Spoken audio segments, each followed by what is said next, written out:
Seguí conectado con nosotros. @.0LA. Contamos con vos.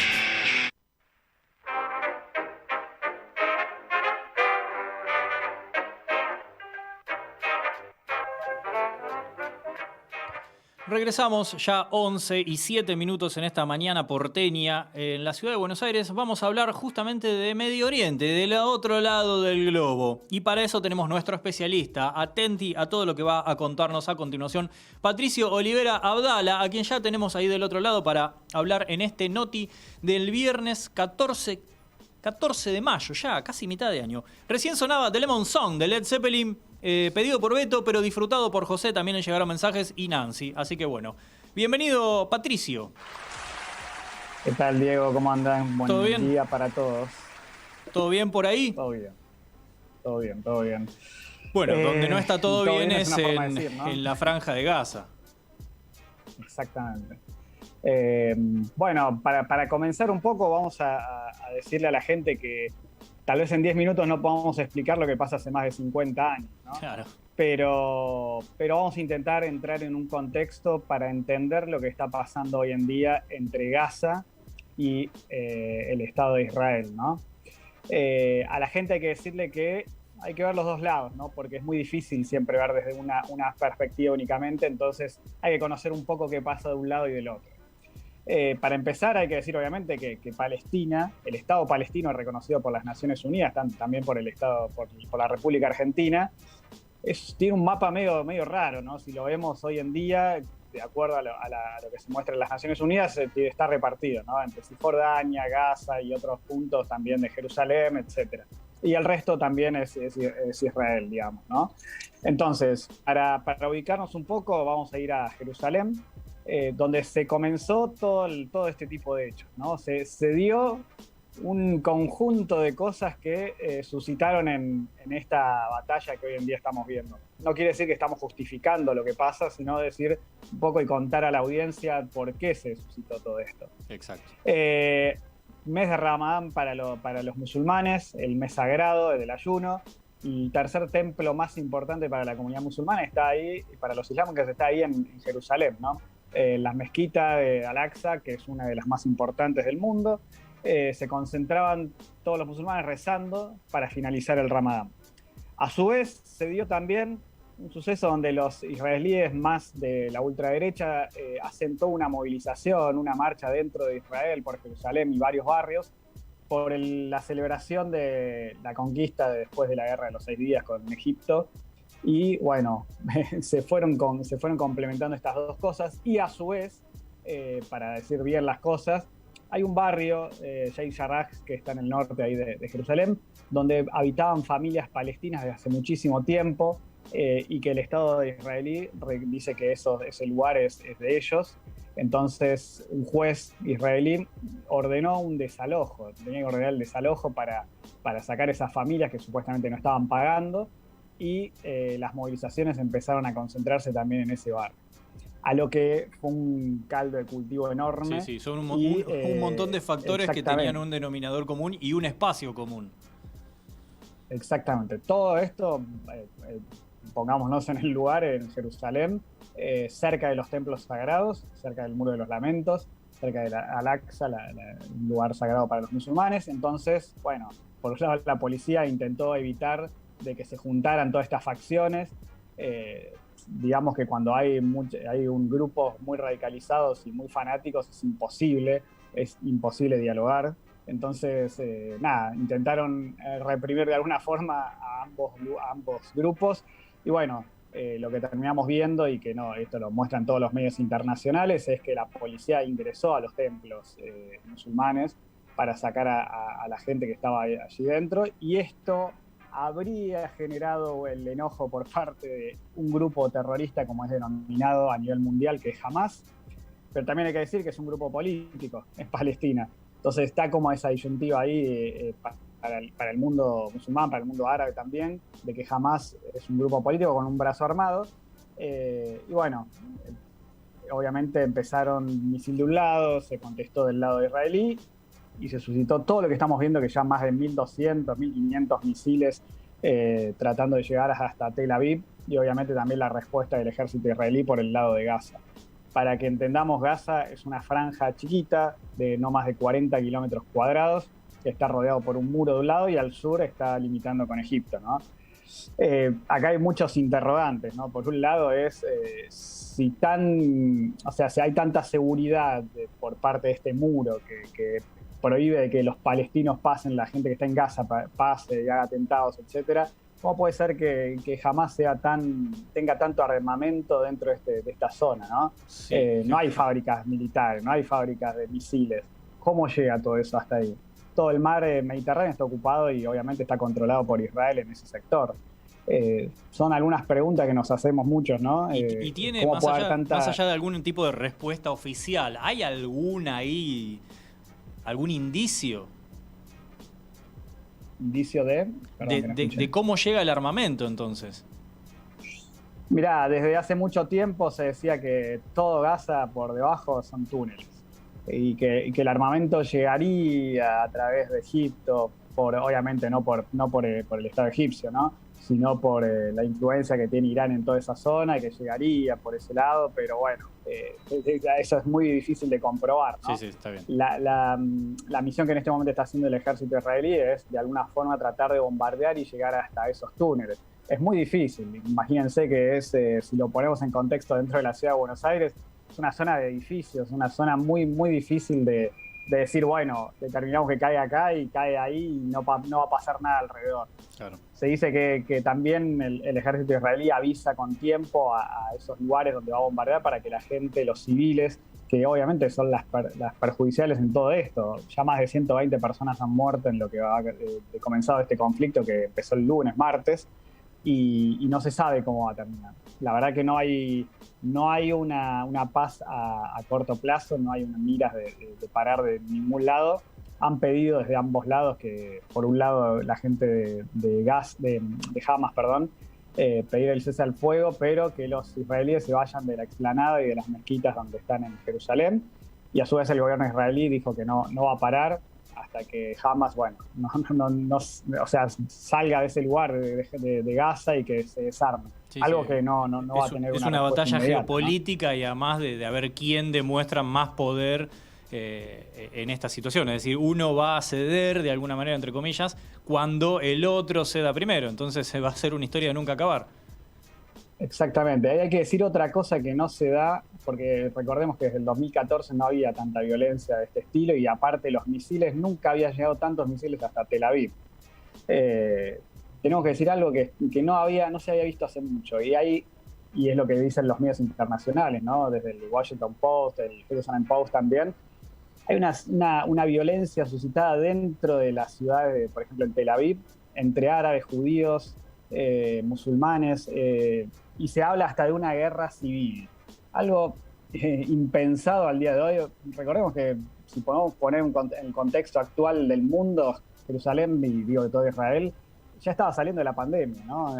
Algo impensado, algo loco, ¿no? Está toda la gente, la mayoría de la gente está vacunada, y no hay conflicto de nada, o sea, no se sabe por qué, pero al parecer las calles de Israel están siendo batallas campales entre la misma gente.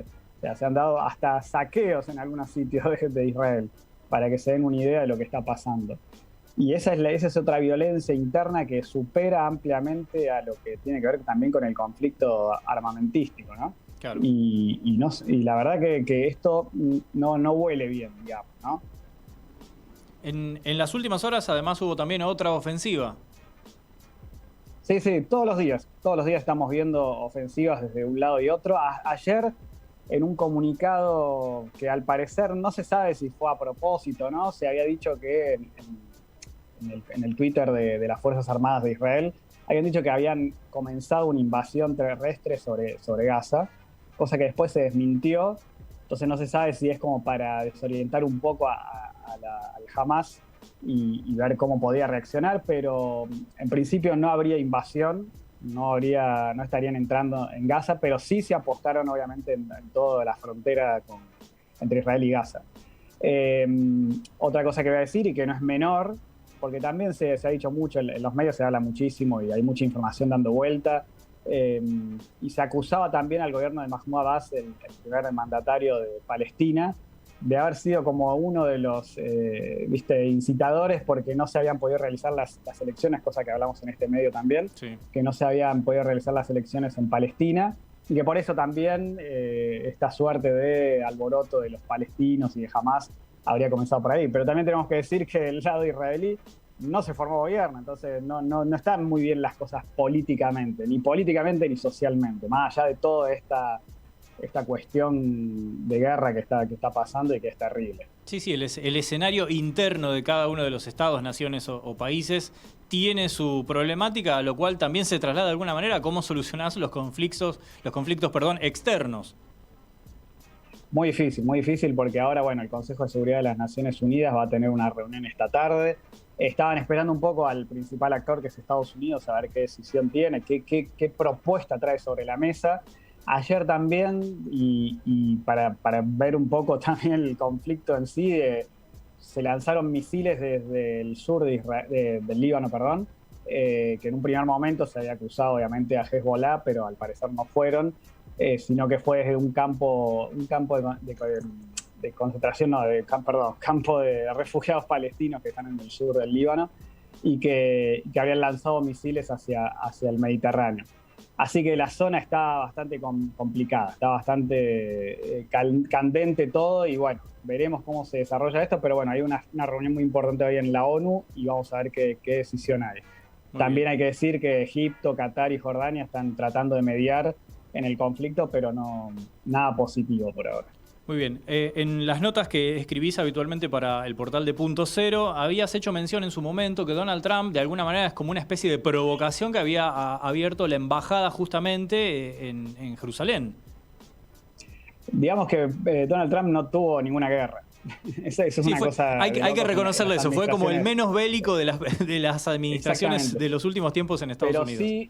Pero sí tuvo una afinidad muy grande y siempre cedió a todos los pedidos desde Israel, y de hecho puso a la embajada de Estados Unidos en Jerusalén como siendo la capital de Israel, cosa que obviamente en el ánimo de los palestinos pesó mucho, y al día de hoy eso no se ha revertido, digamos que eso sigue así. O sea, la administración Biden, si bien tiene muy poco tiempo, no es que cambió y dijo, no, bueno, nosotros sacamos la embajada acá para pacificar un poco las aguas, pero la realidad es que es eso, que Trump tiró así como la bomba y se fue.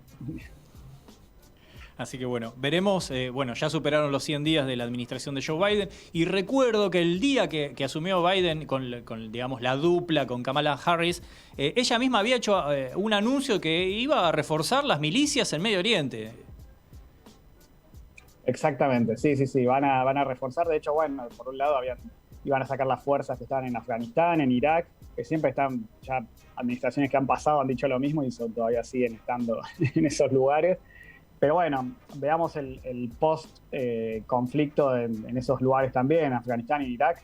La verdad que no dejan un buen antecedente, ¿no? Dejan países destruidos, países partidos. Después de lo que pasó en Irak y en Afganistán, vino lo de Siria. Con el ISIS dejó, pero tremendo, más de 7 millones de personas que se movilizaron de sus hogares. Sí, desplazados. Muchos de ellos son refugiados y que no han vuelto, ¿sí? Convengamos que hay una gran cantidad de refugiados sirios, tanto en Líbano, en Turquía y en otros países de Europa. Mismo en Argentina también tenemos refugiados sirios y no han vuelto a sus hogares. Más de 500.000 muertos en ese conflicto, y la verdad que todos los actores que han estado ahí no dejan tampoco un buen antecedente para lo que venga, ¿no? Tal cual. Bueno, tuvimos una lección, podemos decir, de Patricio Olivera Abdala, nuestro especialista de Punto Cero. Pueden leer esto que dijo y mucho más en el portal de Punto Cero. Habitualmente escribe sobre lo que sucede en Medio Oriente. Esperemos, obviamente, contar con tu participación en una futura edición del Noti, y te deseamos buen viernes. Y de paso, vendete alguna de las redes para que te sigan. Muchas gracias. Bueno, me pueden seguir en Twitter, PatoApp, y con todas las notas que escribimos en Punto Cero las compartimos allí. Muy bien, muchísimas gracias. Fue la palabra de Patricio. Y ahora vamos a tener la palabra, o mejor dicho, la voz de nuestra especialista, porque vamos de especialista en especialista acá de referentes, en lo que refiere a perspectiva de género. Así que inmediatamente le damos la bienvenida a Carmen Fernández, que ella nos va a saludar seguramente. Y el primero de sus audios que nos envía para esta jornada del Noti, que no pudo estar acá físicamente, es del proyecto contra el acoso callejero en Mendoza. Así que vamos a escuchar a ver qué tiene para contarnos. Buen día, Diego, buen día, equipo del Noticero, espero que se encuentren muy bien por ahí. Acá los saluda Carmen Fernández y bueno, como cada semana les acerco las novedades, las noticias en clave de género, y comenzamos con la provincia de Mendoza, donde bueno, se han expresado en contra del acoso callejero. Resulta de que para el Código Contravencional de Mendoza el acoso callejero es un delito, pero bueno, lamentablemente todavía es moneda corriente en distintos lugares del país, ¿no? Ante las reiteradas denuncias de mujeres que reciben comentarios desagradables y ofensivos cuando transitan por la vía pública, y en especial señalan cuando pasan por una obra en construcción, esto hizo que un departamento del Gran Mendoza estableciera una ordenanza municipal para que los obreros reciban capacitación en género. Bien. Bueno, para darle sustento al proyecto presentado desde el bloque Frente Cambia Mendoza de Godoy Cruz y aprobado por el Consejo Deliberante de ese departamento, se ha citado un informe del año 2019 del Observatorio Nacional Mumalá. En él se detalla que de 600 mujeres encuestadas, la gran mayoría admite haber atravesado alguna situación de acoso en la vía pública. Así que bueno, capacitación en género para los obreros de la construcción en la provincia de Mendoza. Bien. No, estaba haciendo memoria, no conozco una mujer que no haya vivido alguna situación de acoso callejero.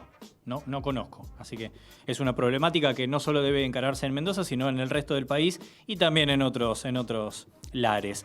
Hay novedades justamente en otras tierras del caso Juan D'Artés, que se encuentra prófugo en Brasil, así que vamos a escuchar a Carmen a ver qué tiene para decirnos en relación a este tema.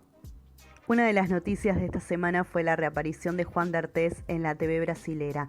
Recordemos que el actor afrontará un juicio que comenzará el 30 de noviembre en los tribunales federales del país vecino, donde vive desde hace 2 años.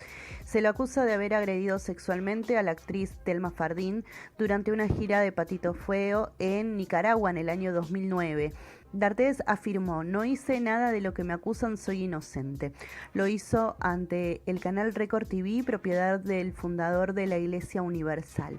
Por su parte, su abogado Luis Antonio Nazaret sostuvo que su cliente no es un fugitivo, sino que siempre estuvo a disposición de la Policía Federal, informando su dirección en Brasil, luego de que el Interpol lanzara una alerta roja tras la denuncia de la actriz. Asimismo, D'Artés expresó: quiero decir que finalmente me voy a poder defender. Desde el comienzo estuve a disposición de la justicia brasileña, también queriendo ir a Nicaragua. Los abogados no me lo permitieron y menos mal que los escuché. No ofrecían garantías para mi vida. Esto señaló el actor en un audio que se emitió por el programa. Bien.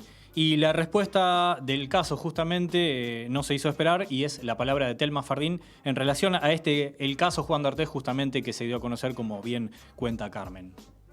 Ante los dichos de Juan D'Artés, la respuesta de Thelma Fardín no se hizo esperar. Lo hizo compartiendo un comunicado repasando la situación judicial de la causa.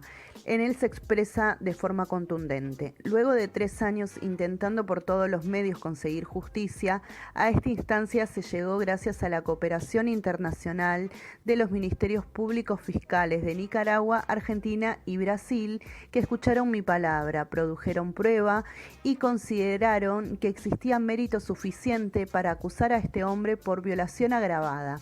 Llegamos hasta acá y seguiremos avanzando gracias a los esfuerzos de cooperación internacional, el apoyo de Amnistía Internacional y la incansable lucha de los movimientos de mujeres, finalizó Fardín. Bien, parece que hay novedades en el caso de Lucía Pérez. ¿Podría haber un nuevo juicio? La respuesta la tiene Carmen, así que vamos a escucharla. Caso Lucía Pérez, los acusados del crimen volverán a ser juzgados. La justicia rechazó un recurso extraordinario presentado por la defensa de 2 de los 3 acusados de abusar sexualmente y asesinar a la adolescente Lucía Pérez en el año 2016. Los 3 detenidos habían sido absueltos, pero volverán a ser juzgados por el crimen. Recordemos que ya no estarán presentes los 3 imputados, ya que Alejandro Maciel, acusado de encubrir el delito, falleció en julio del año pasado por un cáncer de pulmón. Matías Farías y Juan Pablo Ofidani, 2 de los 3 imputados por el crimen, habían sido absueltos en un debate anterior y estaban buscando evitar ser sometidos a un nuevo juicio con perspectiva de género. 2 meses y seguimos haciendo la pregunta, ¿dónde está Tehuel? Esta semana se cumplieron 2 meses sin Tehuel de la Torre en su hogar.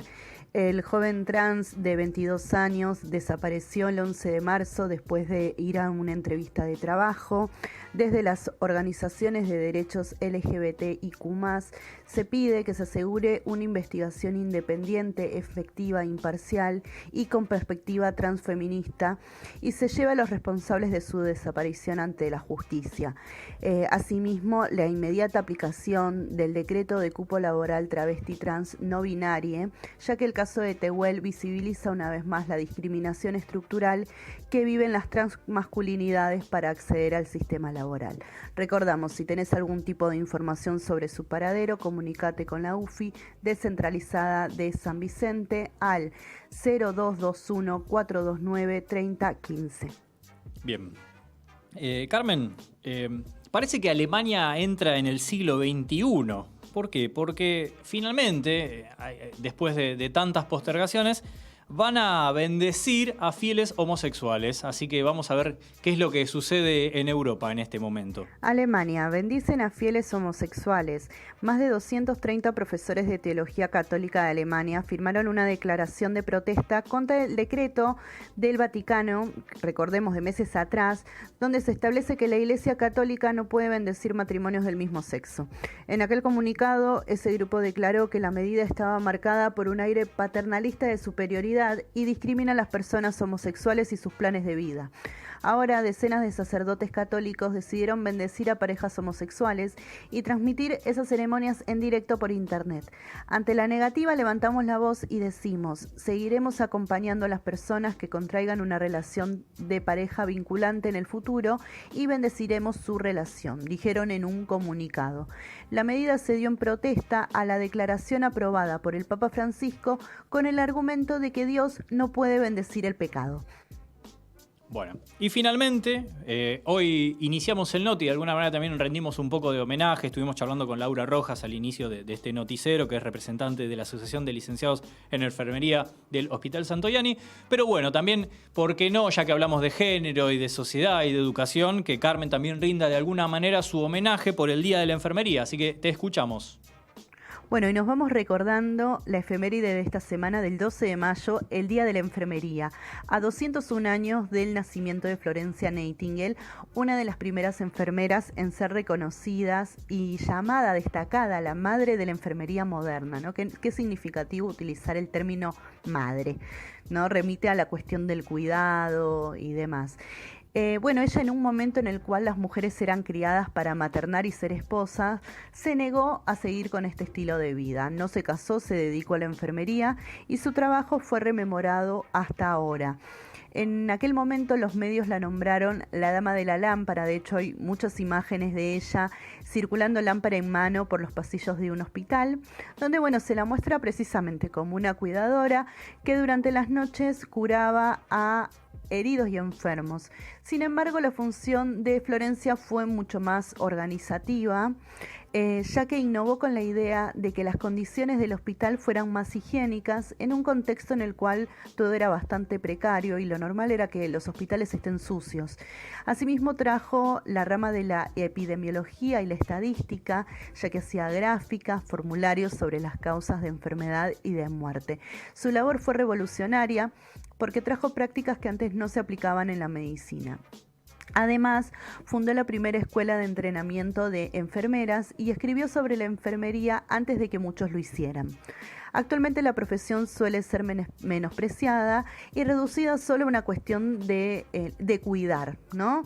Pero bueno, no tienen actualmente los y las enfermeras el reconocimiento que realmente merecen, ya que suelen recibir una paga mínima o menos por dar el cuerpo y miles de horas anuales, sobre todo en un contexto como el actual vinculado, ¿no?, a la pandemia, donde bueno, muchas veces se suele enaltecer a los y las médicas, pero no de la misma forma a quienes ocupan las tareas de enfermería, ¿no?, donde se los suele minimizar.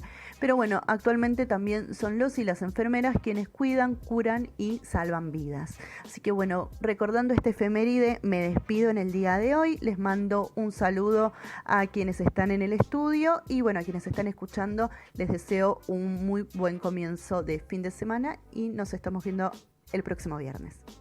Bien, gracias Carmen. No solo nos estamos viendo el próximo viernes con Carmen, esto sigue, nos queda aproximadamente media hora, sino que además los miércoles a las 18 horas pueden disfrutar de todos los contenidos que tiene Carmen para ofrecer en Ahora Nosotras, el primer noticiero feminista. El primer noticiero feminista está en Punto Cero, está en nuestra radio, en nuestra comunidad. Ahora va a ser momento de flash informativo y luego de una canción y luego vamos a seguir charlando sobre las últimas novedades que nos quedan en esta edición del noticiero.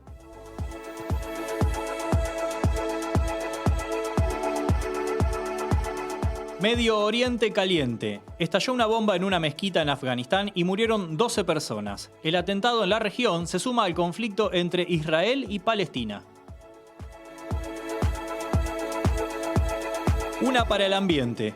El Senado convirtió en ley por unanimidad el proyecto sobre educación ambiental integral. La ENEAI se aplicará en todos los niveles para cuidar y respetar la biodiversidad.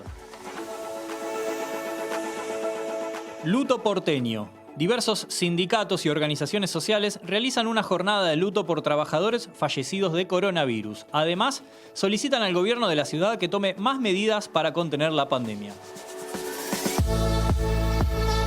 Precios descuidados. El Instituto Nacional de Estadísticas y Censos, INDEC, publicó la inflación de abril situada en 4,1%. De esta manera, el primer cuatrimestre del año acumula una suba de 17,6%.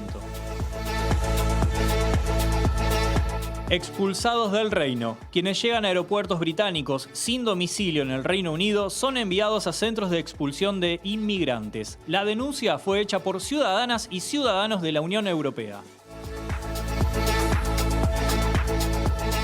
Los dos a la semifinal. Los tenistas Juan Manuel Cerúndolo y Sebastián Báez pasaron a semifinales del Challenger de Zagreb en Croacia. Además, Federico Delbonis cayó en cuartos de final en Italia.